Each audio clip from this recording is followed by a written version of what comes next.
رشتوں کو جوڑنے کے بارے میں، تعلقات اچھے رکھنے کے بارے میں۔ حقیقت یہ کہ کامیاب انسان وہی ہے جس کے تعلقات اچھے ہوں، جو لوگوں کے ساتھ رہنا جانتا ہو۔ اور یہاں پر والذین یصلون ما امر اللہ بہ ان یوصل، کہ وہ تمام امور جن کو اللہ نے ملانے کا حکم دیا ہے ان کو ملائیں، مثلاً اللہ اور اس کے رسول پر ایمان، اللہ اور اس کے رسول کے ساتھ محبت، اللہ وحدہ کی عبادت، اس کے رسول کی اطاعت کے لیے سر تسلیم خم کرنا، سب اس میں داخل ہے۔ اور اسی طرح انسانوں کے ساتھ سب سے پہلے ماں باپ کے ساتھ اپنی زبان سے، اپنے عمل سے اچھا سلوک کر کے صلہ رحمی کرنا اور ان کی نافرمانی نہ کرنا، اور پھر اس کے بعد قریبی رشتہ داروں کے ساتھ حسن سلوک کرنا، اپنے گھر والوں کے ساتھ، دوستوں، ساتھیوں، غلاموں، دین اور دنیا کے حقوق کی کامل ادائیگی کے ذریعے حسن سلوک سے پیش آنا، یہ سب چیزیں اس میں داخل ہوتی ہیں۔ یہاں پر جو لفظ آیا ہے والذین یصلون، وہ لوگ جو جوڑتے ہیں۔ وصل کا اصل معنی ہے احسان و اکرام، صلہ رحمی کے لیے، لیکن اس میں سارے نیکی کے کام، اطاعت کے کام شامل ہو جاتے ہیں، اور ہر تعلق والے کے ساتھ احسان کرنا، خواہ وہ ماں کی طرف سے رشتہ دار ہو یا باپ کی طرف سے نسب کے رشتے ہوں، ان سب کے ساتھ محبت اور احسان کا معاملہ کیا جائے۔ اسی طرح صرف خونی رشتوں کے ساتھ ہی نہیں بلکہ دیگر رشتوں میں جیسے دوست ہیں، احباب ہیں، کولیگز ہیں، ان کے ساتھ بھی حسن سلوک کیا جائے۔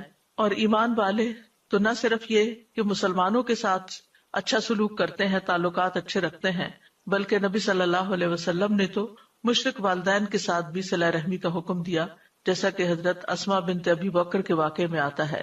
وَيَخْشَوْنَ رَبَّهُمْ وَيَخَافُونَ سُوءَ الْحِسَابِ، اور وہ اپنے رب سے ڈرتے ہیں اور برے حساب سے ڈرتے ہیں۔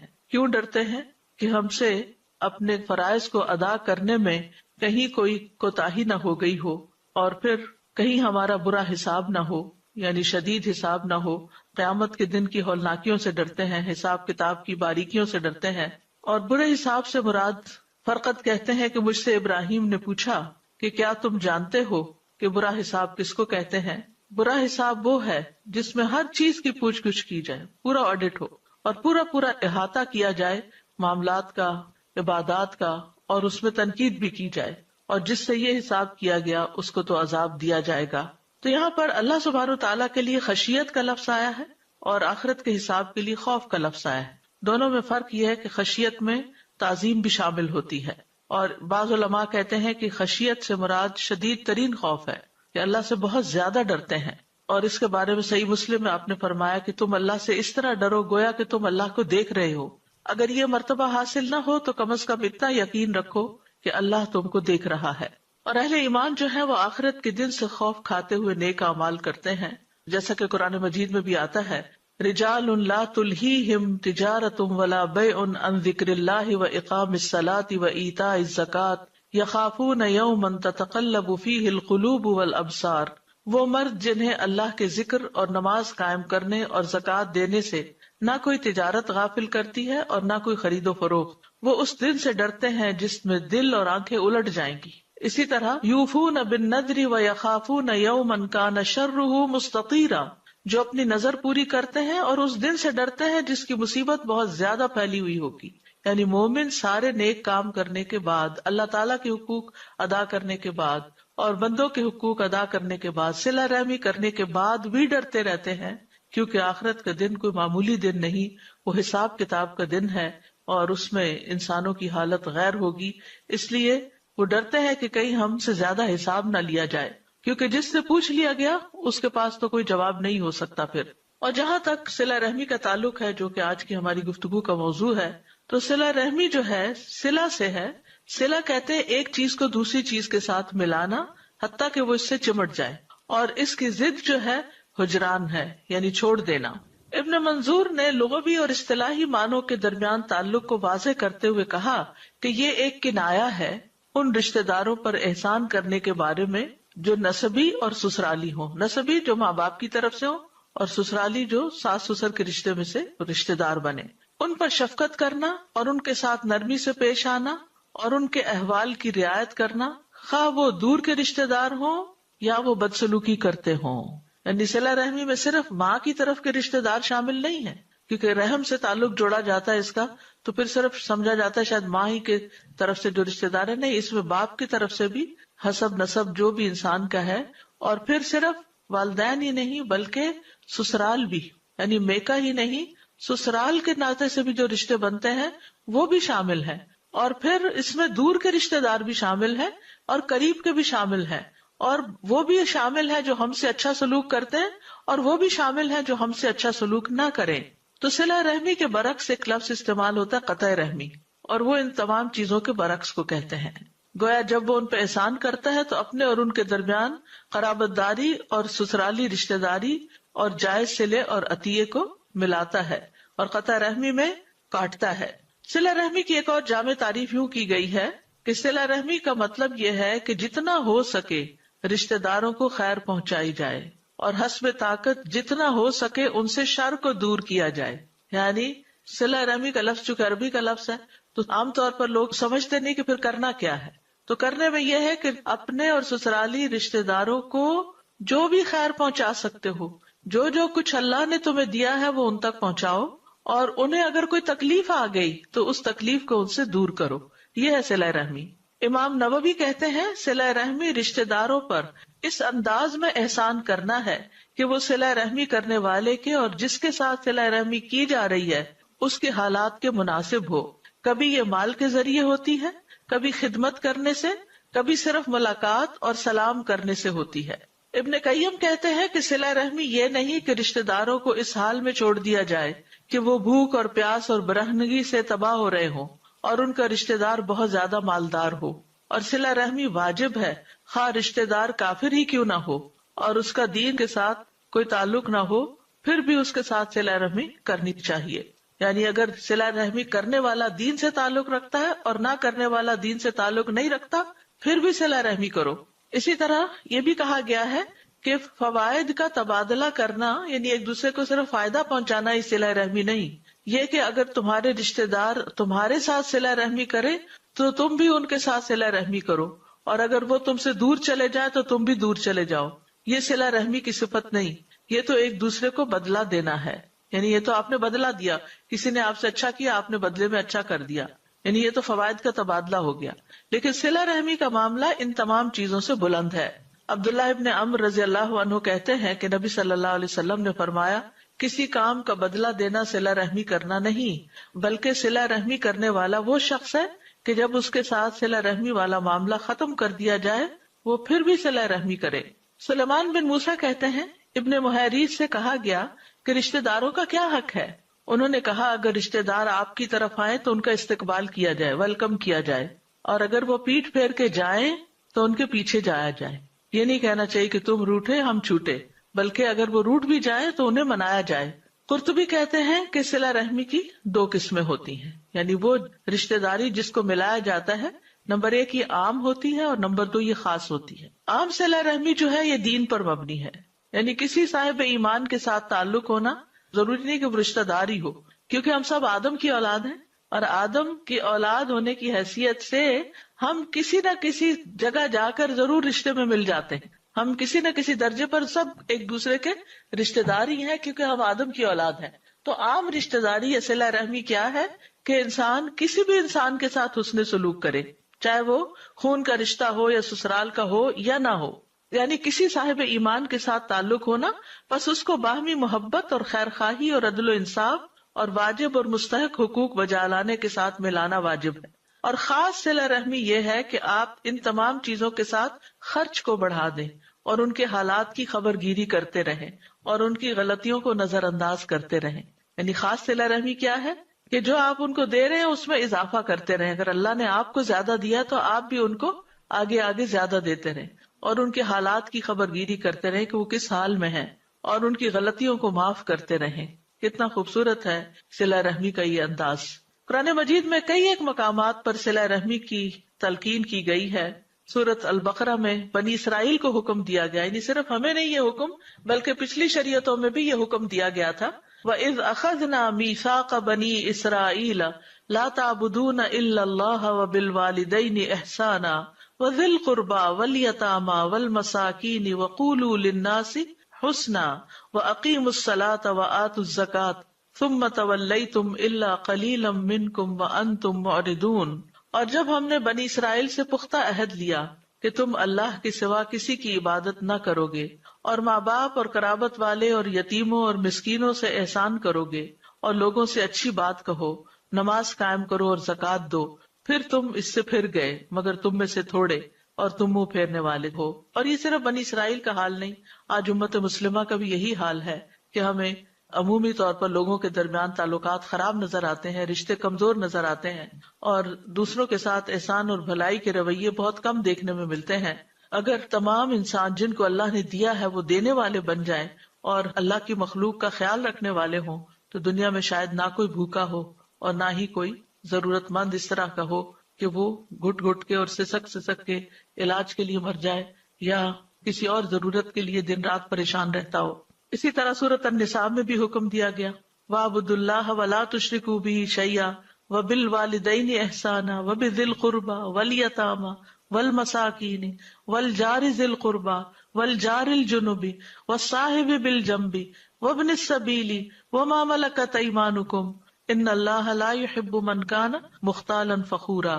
اور اللہ کی عبادت کرو اور اس کے ساتھ کسی چیز کو شریک نہ بناؤ، اور ماں باپ کے ساتھ اچھا سلوک کرو، اور قرابت والوں کے ساتھ، اور یتیموں اور مسکینوں اور قرابت والے ہمسائے اور اجنبی ہمسائے اور پہلو کے ساتھی اور مسافر کے ساتھ، اور ان کے ساتھ بھی جن کے مالک تمہارے دائیں ہاتھ بنے ہیں۔ یقیناً اللہ ایسے شخص سے محبت نہیں کرتا جو اکڑنے والا، شیخی مارنے والا ہو۔ تو بہرحال تمام انسانوں سے اچھے سلوک کا حکم دیا گیا ہے، لیکن رشتہ دار باقی سب کی نسبت زیادہ حقدار ہوتے ہیں۔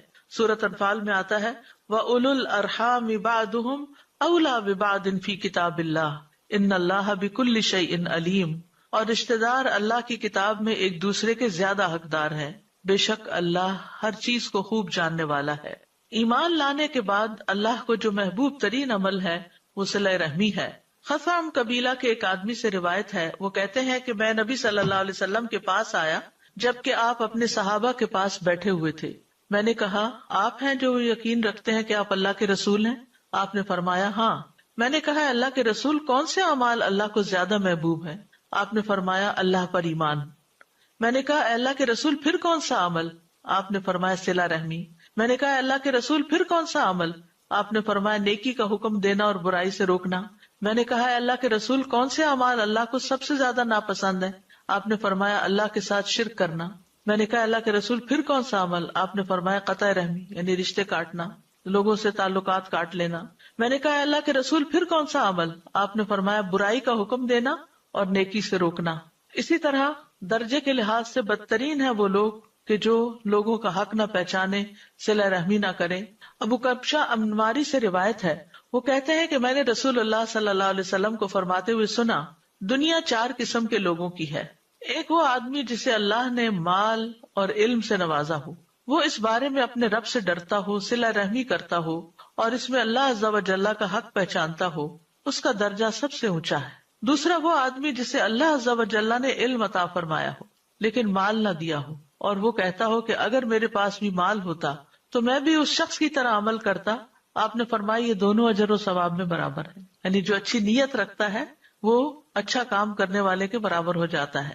تیسرا وہ آدمی جسے اللہ نے مال سے تو نوازا ہو لیکن علم نہ دیا ہو، وہ بدحواسی میں اسے ناحق مقام پر خرچ کرتا رہے، نہ اپنے رب سے ڈرے، نہ صلہ رحمی کرے، نہ اپنے رب عز و جل کا حق پہچانے، اس کا درجہ سب سے بدترین ہے۔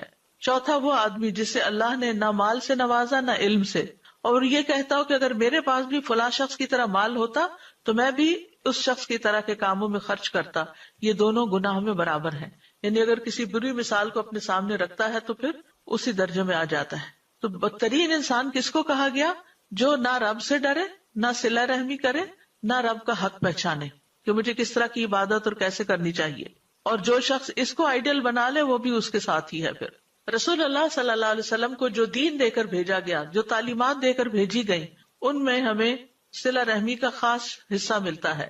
عمرو ابن ابسہ کہتے ہیں، میں مکہ میں نبی صلی اللہ علیہ وسلم کی خدمت میں حاضر ہوا اور آپ سے پوچھا آپ کون ہیں؟ آپ نے فرمایا میں نبی ہوں۔ میں نے پوچھا نبی کیا ہوتا ہے؟ آپ نے فرمایا مجھے اللہ نے بھیجا ہے۔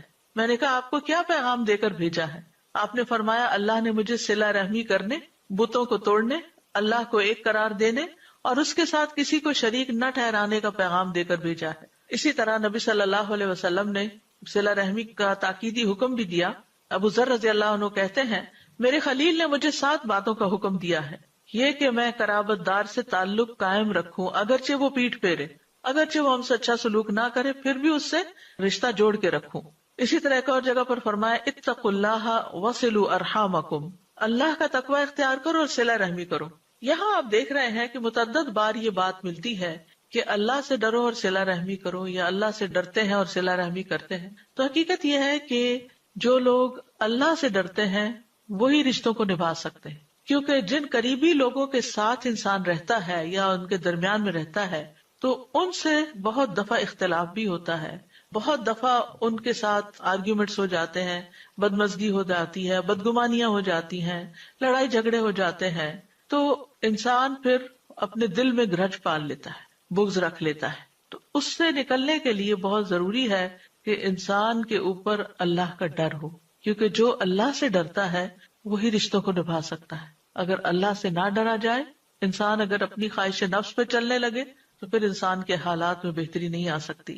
حضرت انس رضی اللہ عنہ سے مروی ہے کہ نبی صلی اللہ علیہ وسلم نے اپنی بیماری کے ایام میں فرمایا تمہارے رشتہ دار یعنی رحم کے رشتوں کو توڑنے سے بچو۔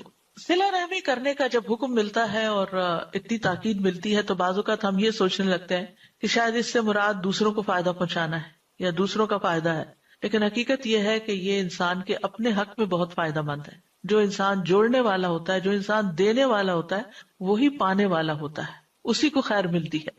تو صلہ رحمی جو ہے آپس میں محبت بڑھانے کا ذریعہ ہے۔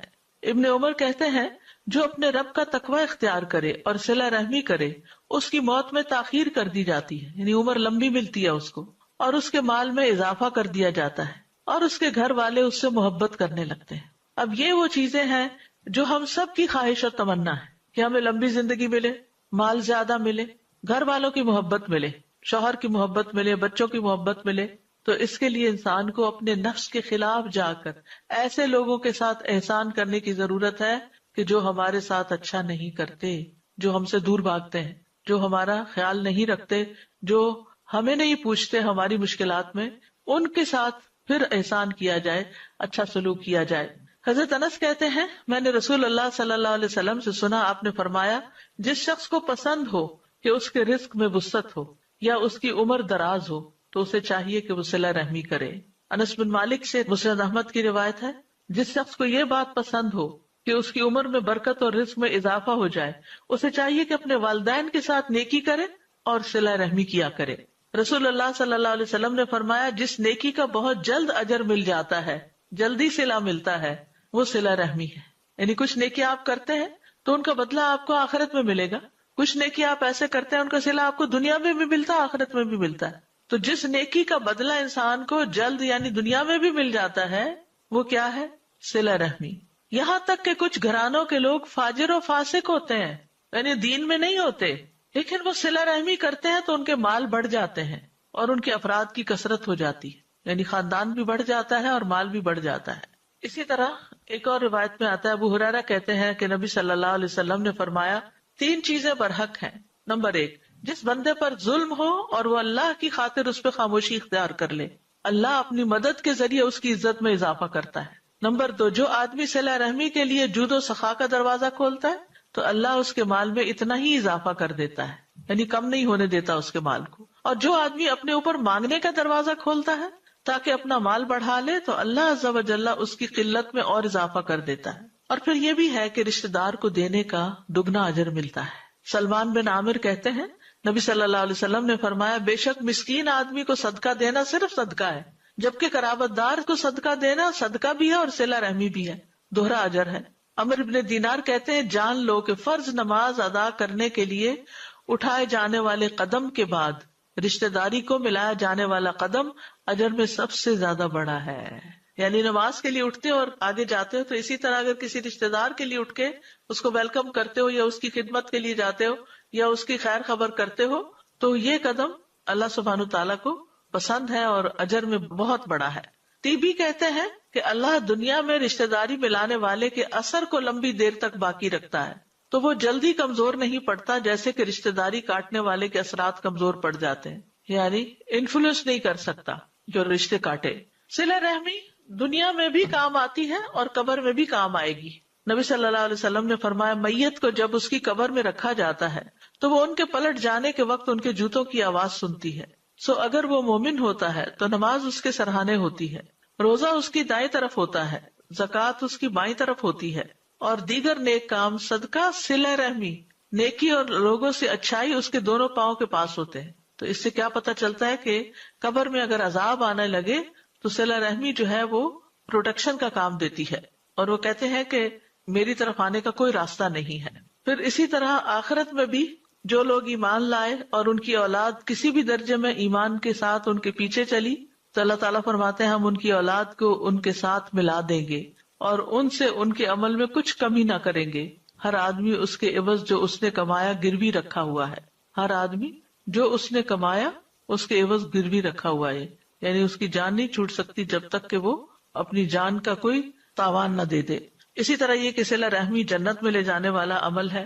نبی صلی اللہ علیہ وسلم نے پہلی تعلیم جو مدینہ والوں کو دی تھی وہ کیا تھی کہ سلام پھیلاؤ، اچھی گفتگو کرو، صلہ رحمی کرو، اور راتوں کو جب لوگ سو رہے ہوں تو تم قیام کرو، تم سلامتی کے ساتھ جنت میں داخل ہو جاؤ گے۔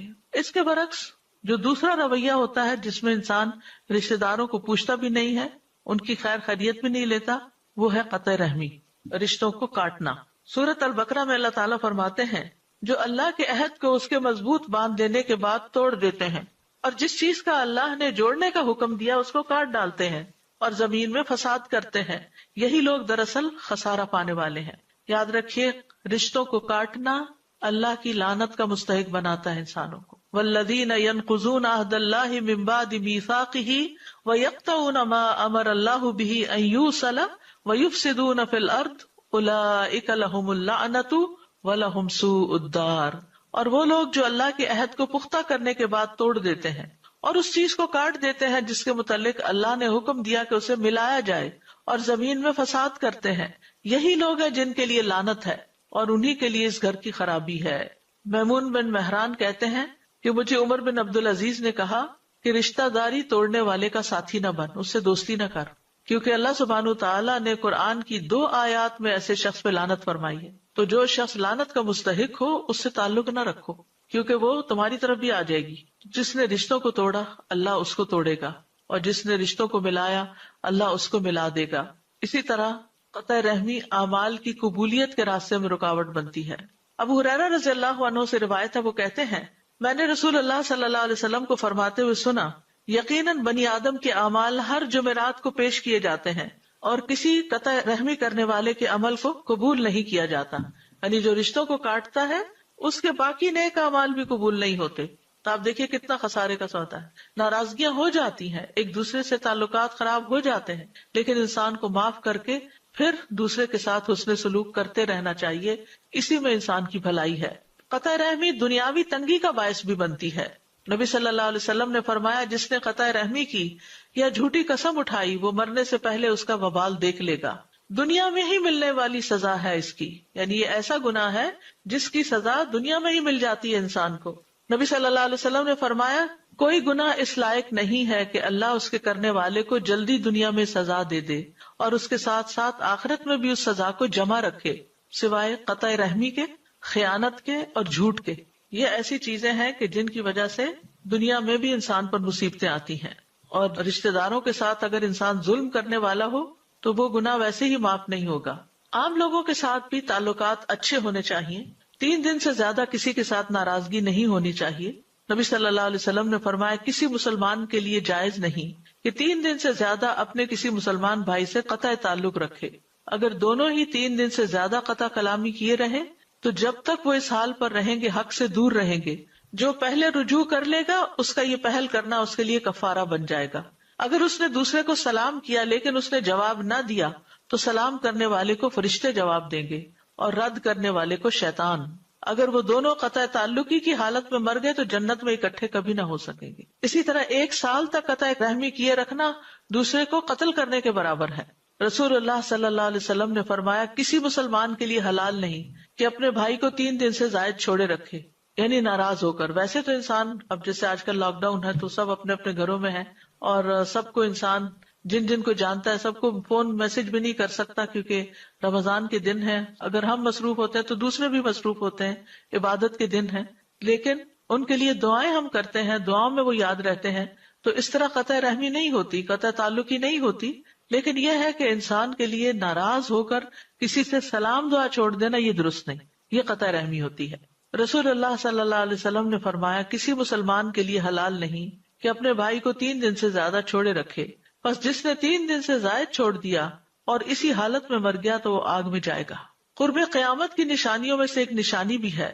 نبی صلی اللہ علیہ وسلم نے فرمایا قیامت اس وقت تک قائم نہیں ہوگی جب تک ہر طرف بے حیائی عام نہ ہو جائے, قطع رحمی اور برا پڑوس عام نہ ہو جائے, اور جب تک خائن کو امین اور امین کو خائن نہ سمجھا جانے لگے, یعنی ویلیوز ہی الٹ جائیں گی. اسی طرح آپ نے فرمایا قیامت کے قریب سلام صرف پہچان کے لوگوں کو کیا جانے لگے گا, یعنی جس کو جانتے ہوں گے صرف اسی سے سلام دعا.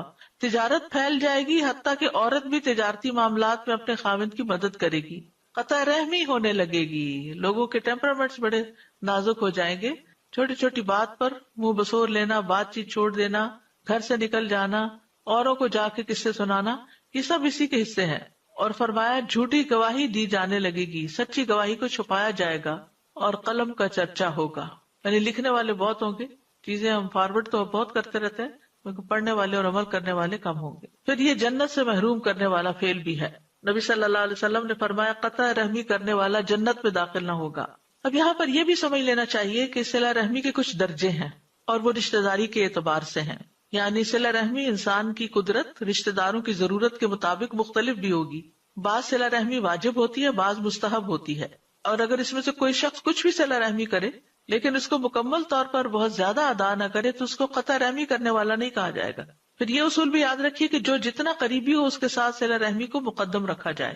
مثلا سب سے پہلے ماں, آپ نے فرمایا تھا نا کہ تمہاری ماں, تو سب سے پہلے ماں کے ساتھ صلہ رحمی, پھر باپ, پھر اولاد, پھر دادا دادی, نانا نانی, پھر بھائی بہنوں کو, پھر باقی کے سارے محرم رشتے دار جیسے چچا پھوپھی ماموں خالائیں, اور جو جتنا قریبی ہے اس کو اتنا ہی مقدم رکھا جائے, پرائرٹی دی جائے. اسی طرح والدین کی طرف کے رشتے داروں کو باقی رشتے داروں پر مقدم سمجھا جائے. پھر رحم کے رشتے داروں میں سے غیر محرم کے ساتھ نیکی کی جائے, جیسے چچا کا بیٹا اور بیٹی, ماموں اور خالہ کے بچے, پھر دیگر سسرالی رشتے دار.